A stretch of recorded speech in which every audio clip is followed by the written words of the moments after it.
এয়া 15খন পেপাৰৰ অফিচ ইয়াতে কিন্তু নতুনকৈ আৰু দুটা অনুষ্ঠান খুলিছে আজি ওপেনিং কৰিছে সেইটো কি কি আছিলে আমাৰ ইয়াতে এই তাল সোসাইটিৰ উদ্যোগত মানে আমাৰ চেয়াৰম্যান সভাপতি ডক্টৰ অৰিন্দম প্ৰিন্স পাংগিং আছে লগতে আমাৰ ইয়াত নতুনকৈ তাল মিউজিক কলেজ বুলি এখন উন্মোচন কৰা হৈছে লগতে আমাৰ ইয়াত ভিডিঅ' প্ৰডাকশ্যনৰ যিকোনো পোষ্ট প্ৰডাকশ্যনৰ প্ৰি প্ৰডাকশ্যনৰ পৰা পোষ্ট প্ৰডাকশ্যন VFX হওক বা কালাৰ গ্ৰেডিঙেই হওক বা মিউজিকৰ পৰা এই আমাৰ অডিঅ' প্ৰডাকশ্যনৰ মাষ্টাৰিং আৰু এই মিক্সিঙৰ কাৰণে গোটেইখিনি আমাৰ ইয়াত উপলব্ধ হ'ব এতিয়াৰ পৰা ৰিচেণ্টলি আজি উন্মোচন কৰা হৈছে গতিকে সদায় ব্যক্তিয়ে ইয়াত আমাৰ ভিডিঅ'ৰ কাৰণে বা অডিঅ'ৰ কাৰণে পাৰ্পছত আমাৰ ইয়াত কণ্টেক্ট কৰিব পাৰিব যোগাযোগ কৰিব পাৰিব আৰু ধুনীয়া প্ৰজেক্ট আমাৰ ইয়াৰ পৰা ওলাই আৰু মিউজিক যিসকলে মিউজিক শিকিব বিচাৰে বা শাস্ত্ৰীয় সংগীত শিকিব বিচাৰে বা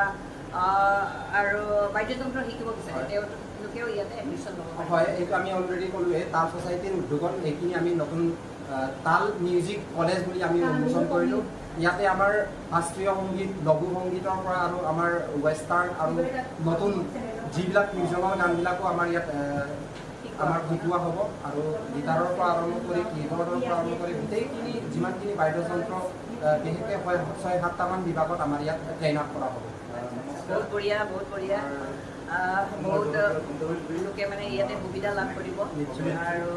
আৰু উঠি অহা প্ৰজন্মৰ কাৰণে এটা ভাল ইয়াত প্লেটফৰ্ম হ'ব বুলি আশা কৰে মই আশা কৰিছোঁ আৰু যিটো আশা কৰি এইটো অপেনিং কৰা হৈছে সেইটো যেন আৰু বাইদেৱে এইটো এতিয়া আজি উন্মোচন কৰা হৈছে আজি অডিঅ' প্ৰডাকশ্যনৰ কাৰণে অলৰেডি আমাৰ আৰম্ভ হৈছে ভিডিঅ' প্ৰডাকশ্যনৰ কাৰণে আমাৰ কেইটামান কাম কৰিবলগীয়া আছে সেইখিনিৰ পৰা আমি কালি নহ'লে পৰহিৰ পৰাই আমাৰ জুলাইৰ পৰা সম্পূৰ্ণভাৱে আমাৰ ৰেগুলাৰভাৱে আমাৰ ইয়াত প্ৰডাকশ্যনৰ পোষ্ট প্ৰডাকশ্যনৰ প্ৰি প্ৰডাকশ্যনৰ কাম ইয়াতে আৰু